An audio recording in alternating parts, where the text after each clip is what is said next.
長野県木曽町の国道でバイクが転倒して運転していた50代の男性が大怪我をしました。ツーリングの季節、バイク事故相次ぐ、1人死亡3人重傷、現場はいずれもカーブに、県は大型バイク、永進力強く。警察カーブ手前で減速を。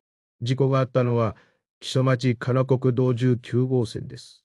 警察によりますと、23日午後3時15分ごろ、茨城県取で市の会社員の54歳男性が、運転のバイクが岐阜県中津川和紙方面から長野県市を自利方面に進行中、転倒しました。